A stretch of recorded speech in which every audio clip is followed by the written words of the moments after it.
ஈசனடி போற்றி எந்தையடி போற்றி தேசனடி போற்றி சிவன் சேவடி போற்றி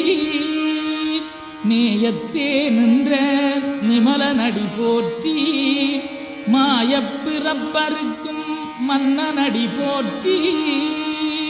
சீரார் பெருந்துரை நம் தேவனடி போற்றி ஆராத இன்பம் அருளுமலை போற்றி சிவனவனின் சிந்தையுள் நின்ற அதனால் அவன் அருளாலே அவன்தாள் வணங்கி சிந்தை மகிழ சிவபுராணம் தன்னை